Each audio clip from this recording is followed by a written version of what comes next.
It's Friday! That can mean only one thing. It's time for the Gross Profits webinar series, where today, Cameron and I are going to talk about reason number 2. Why you suck at sales.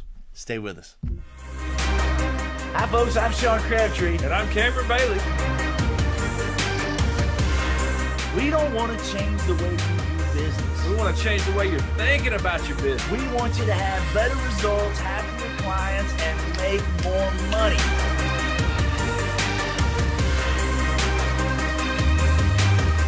Let's get it started. And thanks for joining us on this episode where today we're going to talk about reason number 2, why you suck at sales, what you need to do about it, and hopefully we're going to convince you that it's not this big old evil thing and you can be great at it. That's the bottom line. This show is all about, we come to you live every week, where this show is all about you having happier clients, better results, making more money, and it's also about enjoying the ride. And if you're not having fun with it, what's the point of doing it? That's what I was gonna say, man. If you're not having fun, you're not gonna enjoy the ride. And even if you are making money. Right. If you making bukus of money, I know people all the time making bunches and bunches and bunches of money, but you know what? They're not happy. And they don't enjoy the ride. And if you're not enjoying the ride, then you're not gonna be at it long term, right? That's right. And you're not gonna have any longevity. That's right. So this is such an important topic. The whole conversation, we thought we would make it a series, right? Why you suck at sales. We talked about reason number 1 last week. We're going to talk about reason number 2, and we're going to follow this thing through because there's so many aspects to it. The number 2 reason that you suck at sales. Share with us, Cameron. What is the number 2 reason? Here's the number 2 reason you suck at sales. Can you see me? Here's the number 2 reason. Number 2 reason is you didn't get into the business that you're in because you wanted to be a salesperson, right? You didn't get into the restaurant business or the heating and air business or whatever it is, the insurance business. A lot of times you didn't get into CPA business, the attorney business. You didn't get into the attorney. You didn't get into that business, the dental business. You didn't get into that business because you wanted to be a salesperson. You got into that business because you enjoyed the aspects of that business. And I think that's a very common situation as an entrepreneur, especially as you're coming of age. You know, I think there's this sort of idealistic view, and there's nothing wrong with it, but I think there's this sort of idealistic view that, you know what, I could be really good at fill in the blank, like he said with all those examples. And because I'm really good at fill in the blank, then I don't have to be good at sales, and people are going to appreciate what I do and all of those sorts of things. Right. Now, of course, after you've been knocked around a little bit, and when you're out in the real world, you come to an understanding that, which is the central takeaway of what we would like you to have from this episode. The central takeaway is this, and you're going to come to this understanding on your own, whether you believe it now or believe it later. Or you don't believe it at all, it's going to hit you in the face. It's still true, You're right? about to get smacked. You are in sales. It doesn't matter if you're a CPA, attorney, an HVAC, a contractor, landscape business. It doesn't matter. It don't matter if you're selling if you're a dentist, little bracelets. If you're a urologist, it doesn't matter what it is that you are, a medical doctor. You are in sales. Somebody somewhere has to sell something. Listen, making the product don't make the bank account go bing bing. You know what I'm saying? What makes the bank account go bing bing is when you sell the product. You got to make the bank account go bing bing. You know? Beep beep bing bing. Right, Mr. Producer? What do you think, Mr. Producer? I think he He's speechless. I think he hadn't had enough coffee. I think that's the problem. Look, hey. All right, so let me get this straight. We're trying to make it go bing bang. Bing bing. Okay. All right, that's a 2-syllable word. That's right. Bing bing. Bing. Hey, next time you give them a check at the bank, say bing bing. The number 2 reason why you suck at sales is because you got into your business because you like that business and you weren't really getting into your business to get into sales. But you got to understand, and here's the central takeaway, you are in sales. Now, what we'd like to do is give you 2 or 3 things that hopefully will give you pause to sort of analyze. Number one, you got to come to this realization: if you're in business, you're in sales. Doesn't matter what kind of business you're in sales. You are in sales. If you can buy that philosophically now, we'd like to help you by throwing a few questions at you to help you really kind of analyze. Okay, you got into business because you like the tactical aspects of your business, not because you're in sales. Now you come to the realization, dude, I'm in business. I'm freaking in sales. But for me to go after that, I've got to embrace the concept. I've got to enjoy sales. I've got to love on, as Dave Ramsey says, I got to love on sales. I got to love on it. And so, you didn't realize when you got into your business that you're in sales. Now you realize, okay, for me to grow this thing, I got to come to the realization that I'm in sales.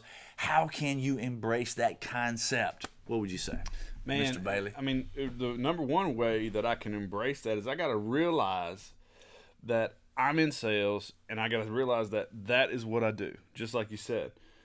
But I got to ask myself, what do I have against sales? What is the thing that's holding me Is there back? really anything bad? I mean, do I have a bad mindset about salespeople or dirty, dingy, nasty creatures? Or do I have a bad mindset of sales is going to be hard?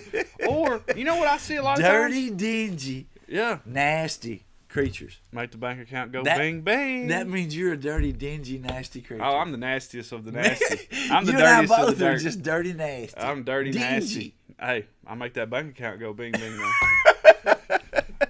Right? Oh, it's, Hey, somebody somewhere got to sell something. but all kidding aside, though, really, What do you have against it in your what mind, do you man? have against Listen, it? there's so What's many wrong people. What's wrong with sales? There's so many people that think in their mind that they're scared. I think, you know what I think? What do you think? I think there's so many people in their mind they get scared of rejection. They get scared of people telling them no, right? If I have to go out on a limb and try to sell something, then I'm putting myself in a position where somebody could tell me no, right? Well, but here's the thing: whether you're trying to become great at sales or not, you're still gonna get a no. Well, I know. I mean, that's just part of life. I know, but if I'm scared of rejection, I won't go after it all the way.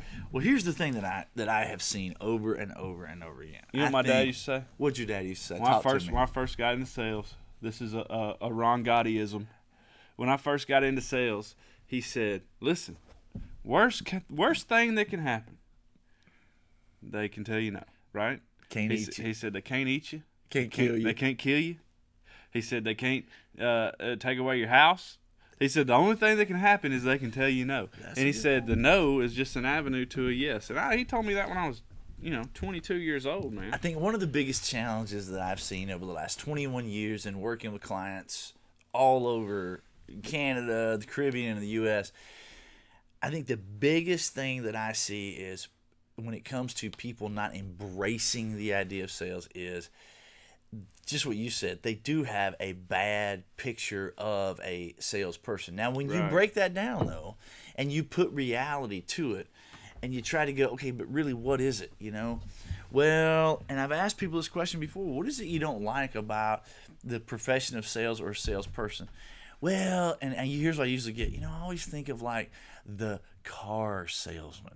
Or I always think of like the vacuum cleaner salesman. Mr. Producer, do you even have a reference as a young millennial of what a vacuum cleaner Is salesman he a is? millennial? Are you a millennial? Or are you something else? You're a millennial, right?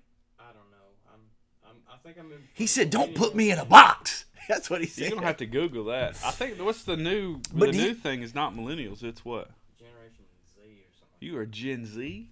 I think I'm in between them. I don't know. So, do you even know what a vacuum cleaner salesman You is? don't even know what a Yeah, vacuum I've had cleaner them is. come to my house. Oh, you have?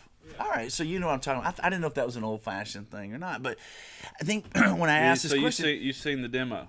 Yeah. Did you buy one? No. Did your mom and dad buy oh, one? I did. No. I totally bought one.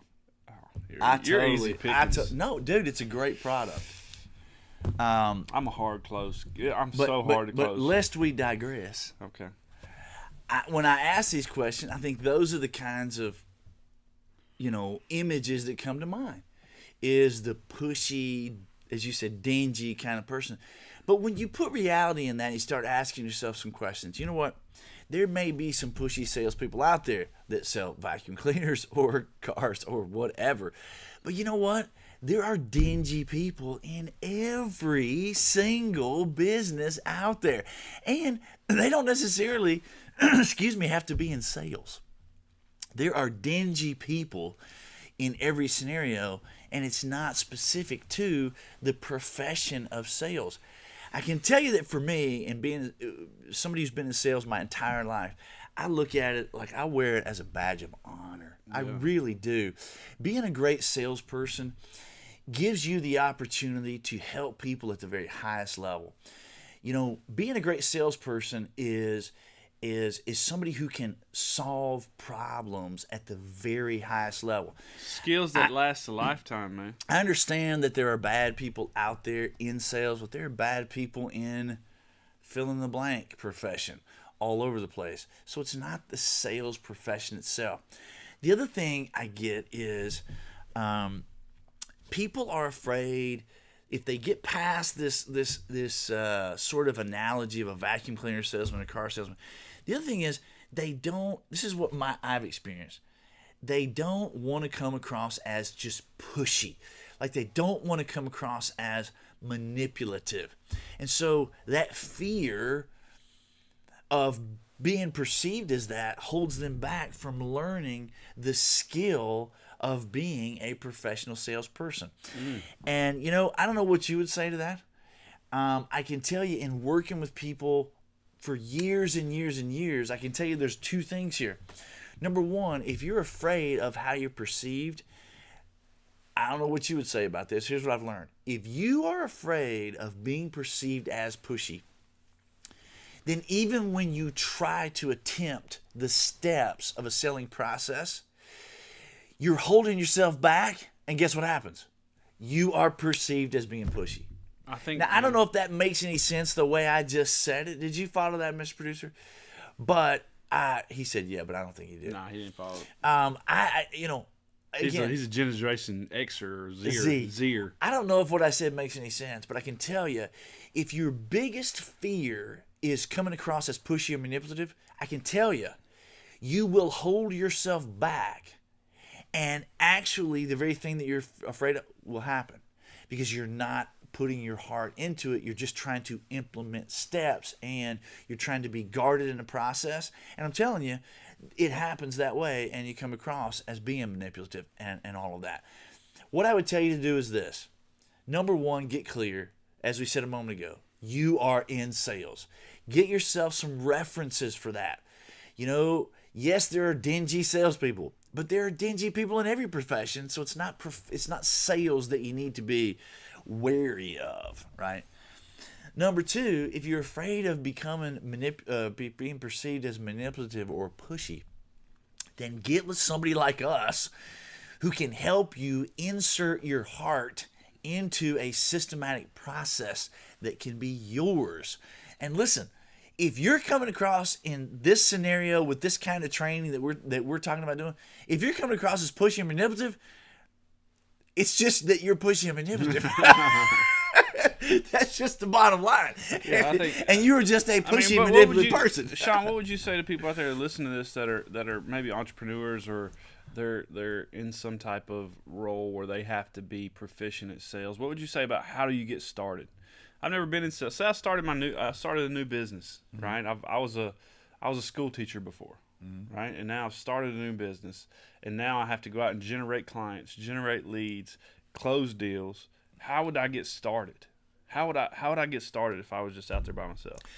So first of all, if you're listening to this and you're in that scenario, like if you were a teacher, let's say, and now you're getting into a scenario where you have to be in sales, then if you heard that described the way Cameron just described it, you're going, ugh, and that's freaking you out, right? Oh yeah, dirty McGurdy. But here's the bank account go bing bing, bing bing bing bing. I mean, here's the first step, and it's what we've already said. The first step is you have got to realize that you are in sales, and it's something that you have to embrace. Yeah. Okay. Second thing is, and it points to everything that we've just talked about. If you're listening to this, this is the thing you need to write down. We've talked about realize that you're in sales, realize that sales is not a bad thing, And don't worry about being perceived as pushy or manipulative. Now, those are important things, but how does it look like in the answer to your question? Here's what I'd say. Realize that sales is not about you talking. This is powerful. This is a bomb drop right here. Can we get a? You got any sound effects, Mr. Producer? Not at the moment. Most man. people think, and this is where the pushy part comes in, and this is where the dingy part comes in. Because people who are not professional at sales, they talk, they tell, they push, right? A great salesperson asks and listens. That's it. Asking, listening.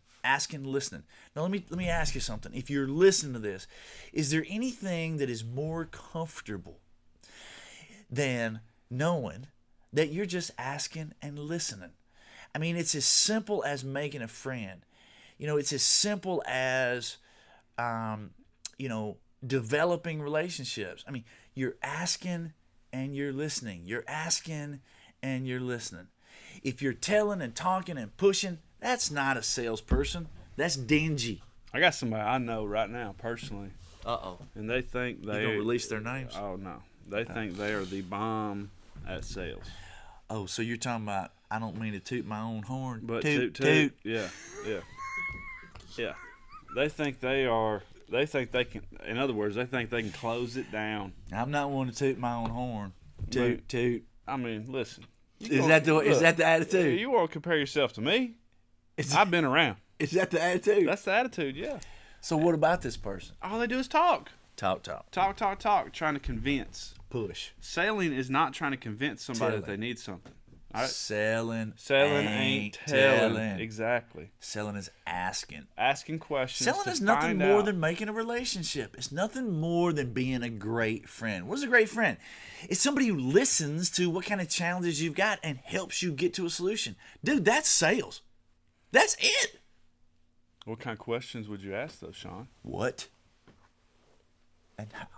What and how? Why would you ask those questions that way? Because they're open-ended questions. What are questions that you don't want to ask? Do you, did you, will you, could you, should you, won't you? Are ya? Please do this. Are ya? Are you? Are you, will you? Won't you, would you? Could you, should you, have you? Anything that can be answered with a yes or no. But before we I don't want to get into the tactical aspects of that, because the how-to comes after. Step one is you got to get clear in your head. If you're not clear in your head, then the how-to, as I said a moment ago, is not something that you're going to put your heart into. And if you don't put your heart into it, it's not going to be you, and it's not going to be sincere. And if it's not you and it's not sincere, guess what? It's dingy, it's manipulative, and it's pushy. Unless you are, in fact, a dingy, manipulative, and pushy person. But we'll save that for another episode. Toot, toot, Toot, toot. And bing, bang. and bang, bang. That's what I do. So, guys, realize that you're in sales if you're in business, right? Rule number 2 why you suck at sales is you didn't get into this business because you want to be a great salesperson. You got into this business because you enjoyed the aspects of the business. So you have to figure out what's it going to take for you personally so that you can put yourself in a mindset where you enjoy sales so that you're going after it 100%.